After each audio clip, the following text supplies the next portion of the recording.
उत्तराखंड में चारधाम यात्रा को लेकर सरकार ने यू टर्न लिया है। अब उत्तराखंड सरकार ने चारधाम यात्रा को अब अगले आदेश तक के लिए स्थगित कर दिया है। बताया गया है कि ऐसा उत्तराखंड हाईकोर्ट के ऑर्डर को मानते हुए किया गया है। इससे पहले सोमवार को ही राज्य सरकार ने चारधाम यात्रा को लेकर कोविड गाइडलाइंस जारी की थी। साथ ही कहा था कि जुलाई से यात्रा शुरू हो जाएगी, जबकि उत्तराखंड हाईकोर्ट ने यात्रा पर 7 जुलाई तक की रोक लगा दी है।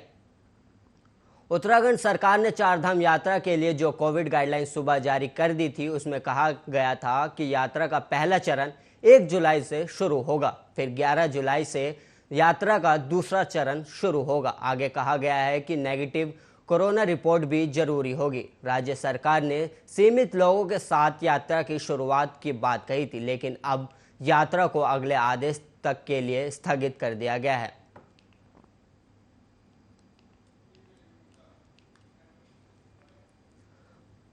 बाराबंकी के जेल में बंद बहुजन समाज पार्टी के विधायक और माफिया डॉन मुख्तार अंसारी ने अपने बैरक में टेलीविजन सेट के लिए बाराबंकी की एक अदालत में गुहार लगाई है। अंसारी ने बाराबंकी के मुख्य न्यायिक मजिस्ट्रेट राकेश के समक्ष अपनी पेशी के दौरान ये याचिका दायर की है। जब सोमवार को वीडियो कॉन्फ्रेंसिंग के माध्यम से एक जालसाजी मामले में उनकी न्यायिक हिरासत बढ़ाने के लिए सुनवाई चल रही थी। जालसाजी का मामला बुलेट प्रूफ एम्बुलेंस के पंजीकरण से जुड़ा है, जिसका इस्तेमाल अंसारी ने पंजाब की रोपड़ जेल और राज्य की विभिन्न अदालतों के बीच जाने के लिए किया था।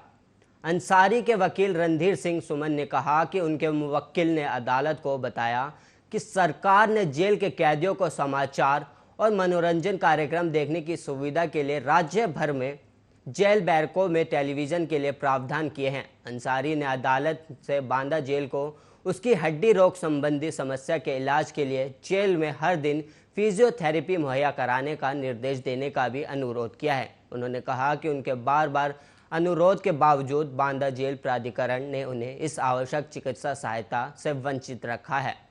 उन्होंने आगे कहा कि उत्तर प्रदेश सरकार अंसारी को जेल में एक बुनियादी नागरिक सुविधा से वंचित करते हुए सौतेला व्यवहार कर रही है। इस बीच अदालत ने एम्बुलेंस के फर्जी पंजीकरण के मामले में अंसारी की न्यायिक हिरासत 5 जुलाई तक बढ़ा दी है। अंसारी को इस साल अप्रैल में पंजाब की रोपड़ जेल से यहां लाए जाने के बाद से बांदा जेल में बंद कर दिया गया था।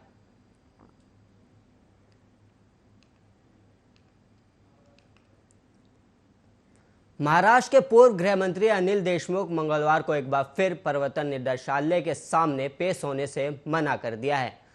अनिल देशमुख ने कहा कि उनकी उम्र 72 साल है और उन्हें पहले से कई बीमारियां हैं। बता दें कि इससे पहले अनिल देशमुख ने ईडी के सामने पेश होने से इनकार कर दिया था। पूर्व गृह मंत्री अनिल देशमुख ने प्रवर्तन निदेशालय को पत्र लिखकर ऑनलाइन तरीके से बयान दर्ज कराने की मांग की है। उन्होंने ईडी को पत्र लिखकर अपील की कि अपनी पसंद के अनुसार सुविधाजनक समय पर ऑडियो या वीडियो माध्यम के जरिए मेरा बयान दर्ज करा सकते हैं। ईडी ने देशमुख को मनी लॉन्ड्रिंग मामले में पूछताछ के लिए दूसरी बार तलब किया है। ईडी के सामने जारी होकर उन्हें मंगलवार को बैलेट पेयर्स स्थित दफ्तर बुलाया। इससे पहले ईडी ने अनिल देशमुख को शनिवार को पेश होने के लिए कहा था, लेकिन उन्होंने अधिकारियों के सामने पेश होने में असमर्थता जताई थी।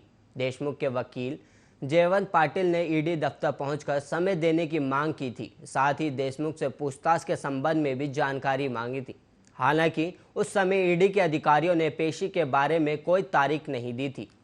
अब देशमुख को मंगलवार को पेश होने के लिए कहा गया था। इस मामले में ईडी ने देशमुख के निजी सचिव संजीव पलांडे और निजी सहायक कुंदन सिंधे को शनिवार तड़के गिरफ्तार कर लिया है। फिलहाल दोनों ईडी की हिरासत में। बता दें कि ईडी ने शुक्रवार को महाराष्ट्र के पूर्व गृह मंत्री अनिल देशमुख के घर पर छापेमारी की। ईडी ने अनिल देशमुख के नागपुर और मुंबई के वर्ली वाले घर पर छापेमारी की।